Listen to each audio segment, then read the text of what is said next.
Hey guys, since I'm pretty much behind on when I was meant to update my videos for Supergirl, Flash, Arrow, and Legends of Tomorrow, I was going to do another Super Flarrow Legends review. So I'm going to do one composite review.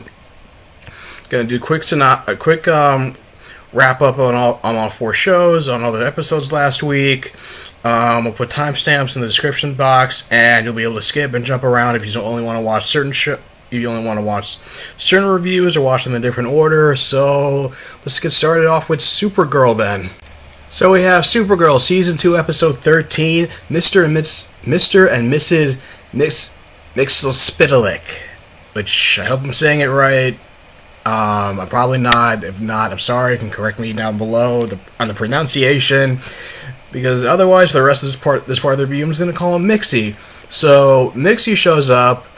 Basically, at first you're just like really annoyed because like he's so aggressive and trying to not like physically force himself on the car, for lack of better terms, but just trying to like, he has like shades of like being aggressive, like Hawkman from Legends of Tomorrow, but also, which is why I was like initially annoyed and turned off by him. But sort of when I just switch my mentality a bit, I just think of like, oh, he's kind of like their version of like Pepe Le Pew, with like elements of the trickster from the fifth dimension that people know from comic books. There's Superman the animated series that we know, and he's using his powers to have like these people playing violin, and shower her with flowers, putting her in her wedding dress, and comes to like propose to her. And of course Mon-El is just, given that both Mon-El and Kara submitted their feelings for one another, and he's naturally jealous and just wants to kill the guy, because he says that's how they dealt with imps on Daxam. Kara's against the idea, but she finds out from Mon-El that by saying his name backwards is what sent him back to the fifth dimension, and Mon-El says, no, you have to kill him. He's not that stupid that he will willingly say his own name backwards. But things get out of hand to the point where Kara's trying to stop a group of bank robbers, and Mixie uses his powers to freeze them in place and have the guns floating in the air ready to fire and blow their heads off. Almost like, and he says, oh, I saw this in a movie once, in a reference to Magneto's trick in X-Men. She saves the robbers, and she says, oh, thanks, Supergirl. And the funny thing is that she just like elbows them and knocks them out. But then it gets even worse when Mixie resurrects Parasite and is launching this huge attack on the city, and then he comes in almost dressed as Superman, albeit he has an M instead of the S in the little logo, and apparently like poops Parasite out of existence. And it gets to the point where it escalates to the point where Kara says she can handle it. Mon-El says doesn't seem to really care. He's just naturally jealous, and a lot of people were complaining about how they were like disgusted with Mon-El's behavior, and that was just proof of him of why, for any of his detractors, they wasn't a good match for Kara. But it's like, that's just not unusual human behavior. I would probably feel jealous and do feel jealous. I have guy friends who feel this way towards their girlfriends, and even the girlfriends are kind of pissed about it. And it's like, I can understand that, and that's like understandable. It may not be like acceptable behavior, but again, it's not unusual, and it's perfect. It's just natural for them to do that. It even gets to the point where they even have this Alexander Hamilton and Burr like duel in a theater, and Mon-El, who grabbed an amulet from the DEO to nullify Mixie's powers, tried to get the one up on him, but Mixie was able to destroy the amulet. And it gets to the point where Kara just breaks up, dumps Mon-El and says he's going to marry Mixie in order to stop the chaos. But I just knew for the whole time, and she reveals to him later that the whole thing was a ruse, just because she didn't know whether or not he'd be listening in, and he didn't want him to get involved and put himself in danger. And they go to meet at the Fortress of Solitude, and when Mixie realizes he's been tricked, he brings the Jor-El ice statue to life to attack Kara, which he's forced to destroy. And then she sets the Fortress of Solitude on self-destruct, and he's panicked, and there's like a nuclear cauldron or something. Mixie's panicking and says, what's the deactivation code? And and she tells Mixie to type it in, and Mixie finds out that it's his name spelled backwards. And just from talking with Martian Manhunter earlier, when he was sending a message to Miss Martian, it says writing it is the same as saying it, so it has the same effect of sending him back to the fifth dimension. And Kara explains the whole thing was a ruse, so they make out on the couch, and Wynn has this whole little side plot where he meets an alien at the alien bar who beats up these guys for him, and they have this they have these like things in common, and it's like mutual attraction. They even go out in public in a public restaurant instead of the dive bar. And it was cute. I mean, when the actor Jeremy Jordan said there will be more to come from that relationship, we'll just see how far that goes. But I guess they're supposed to be talking about social issues, with prejudice and acceptance. I mean, I feel like it's kind of natural that they would do more than just have a same-sex relationship. They would also just probably go this route as well. Overall, I think it was a very fun episode. It actually made it for a great, fun villain, and it's one of the reasons I think it's a testament to how strong this show has gone. They have a show that's been able to be comic booky and have a villain who's not too far off with the DNA of Mixie's still there, but were able to take some liberties with it to make a really unique version of the character. Now for season 3, episode 13 of The Flash, Attacking Gorilla City, continues right where episode 12 left off, with Jesse explaining how back on Earth 2, his dad got a message from Gorilla City, presumably Solivar, their leader, about negotiating negotiating a truce between humans and the apes. And so he brought a team to Africa where they were ambushed, and the rest of the team was beaten to death, but Harry got captured. And so Flash, Cisco, Caitlin, who wants to go there because she's the only one because she remembers that Grodd has a soft spot for her, and Julian decides to come along.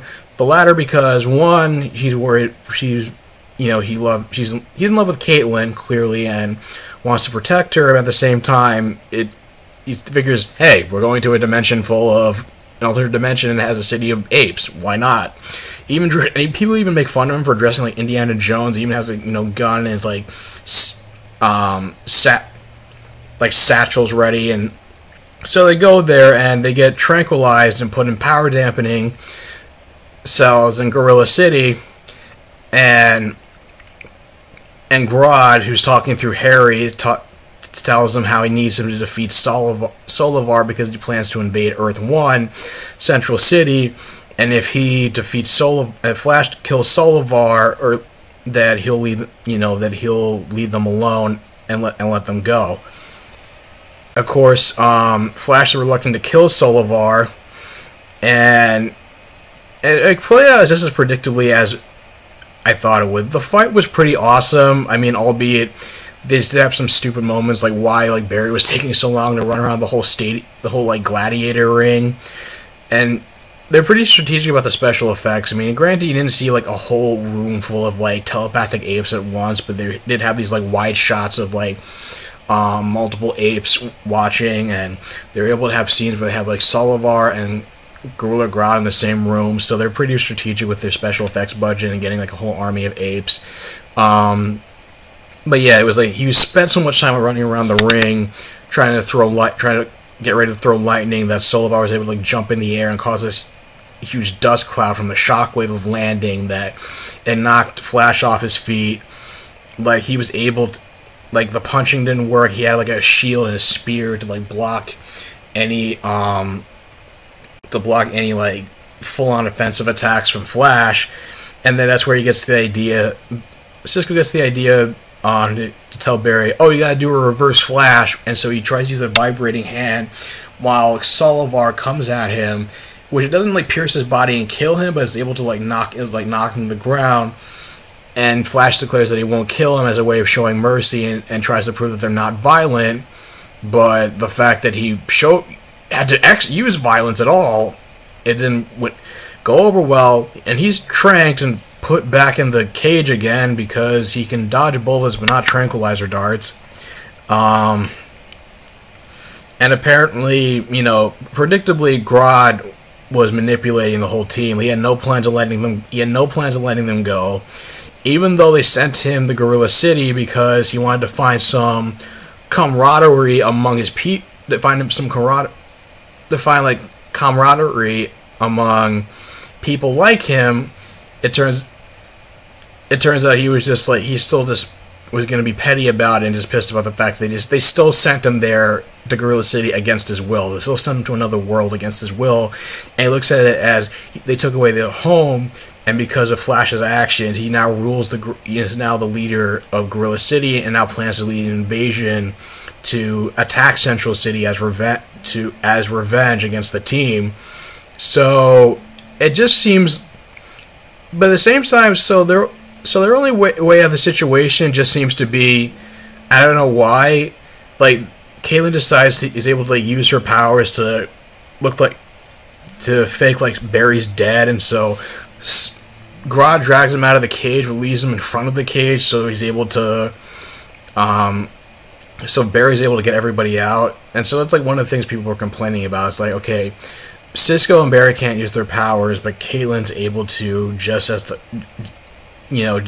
a plot convenience. And then another plot convenience, Barry was actually taken out of the cell and left in front of the lever to open the gates, and you just think, like, why would Grodd, like, not, he's telepathic, why couldn't he read their minds to figure out what's going on? But in any case, Barry, Harry, Cisco, Caitlin, and Julian are all able to escape.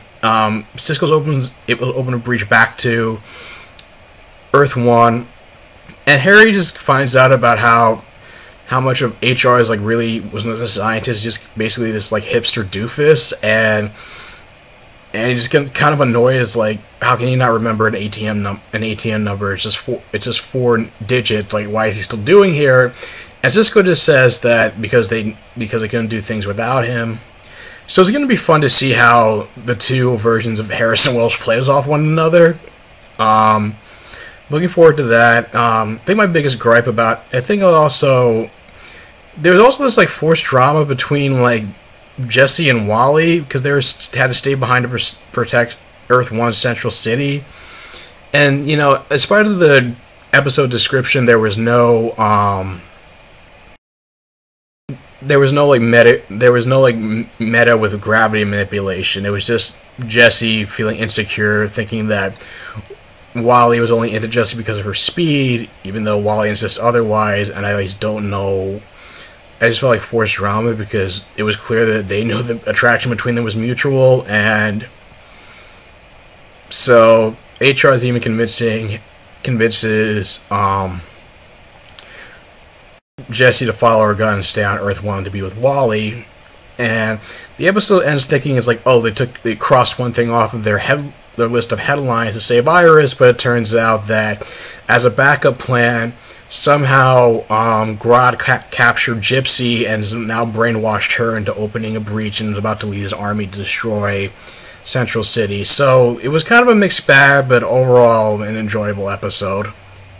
Now we have Season 2, Episode 12 of Legends of Tomorrow called Camelot/3000, and there was, back in Episode 5, was mentioned by Obsidian how the JSA disappeared on a mission in 1956, and you found out it was because Rip Hunter, before his brainwashing at some point, enlisted the help of the JSA to hide different pieces of the Spear of Destiny and also time-scattered members of the team. One of the team, Dr. Midnight, was sent to Detroit in the year 3000, and work on his piece of the Spear, and which Rip murders him, and in a very like serial killer like manner, just like writes his name in blood when the team finds the body, and he also steals like some future technology from that year.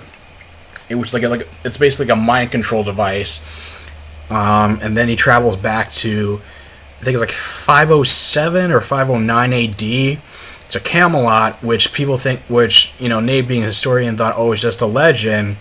But it turns out that the armor and the quote-unquote technology they had advanced, for lack of better terms, advanced technology they had, was because Stargirl was time scattered to that era, and she's been posing as Merlin, as the legendary Merlin herself, and help create Camelot. And so you get to meet Guinevere, who's married to King Arthur, and it turns out she is, I guess she's bi as well, because you can tell like they have this repertoire between her and Sarah, and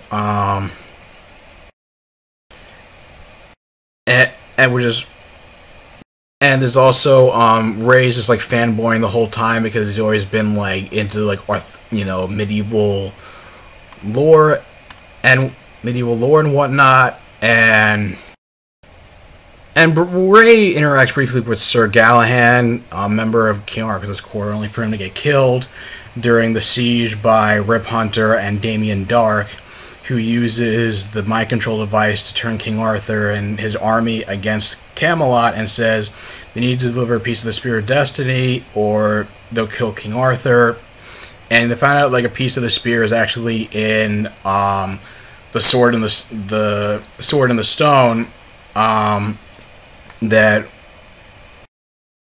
Vixen's able to get out with her powers, and first she comes across like a stone cold bitch because of the fact that it's like you tell Sarah you sacrifice your tactics for feelings, and she's mad at him. She's mad that she didn't capture Rip back in 1776, and now Dr. Midnight's dead. And so when they're about to leave Ray behind to go hide a piece of the spear,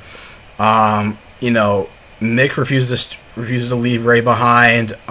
So does Dr. Stein, and that leads to a conflict with Sarah. And so she realizes, and Amaya learns that maybe it's a better idea. It's not always a bad thing to choose feelings over tactics, and that's why they go back and have this huge battle between all the knights, and Nick is able to use his mind to short out the mind control technology, and they're able to capture Rip a second time, but Dark gets away because he says, "Oh, I don't do rescues," even though Rip could have helped them find the rest of the spear. And apparently they're going to try to like rehabilitate Rip in the next episode, but then the episode ends where it turns out that Gideon still has the same flaw as the Gideon from The Flash, in which she'll listen to the current user and its original creator, or it's a previous user. So now it's like it looks like she's going to cause the shit to crash land, and they apparently have to go into Rip's mind to free him. But I want him to save the bad guy. I don't want him to go back to being a good guy because he sucks as a good guy. But overall, another fun episode. I like how it's just the show continues to revel in being this like crazy bonkers like time travel show. So season 5 episode 14, Sin Eater, has Liza Warner, who's the corrupt cop from season 4, Cupid, and China White all breaking out of prison and joining forces to get a stash of cash left over from Tobias's Church's reign of the whole criminal underworld in Star City as a means to, taking it over. Trying to take it over, and I guess turns out that they don't really get much focus in the episode,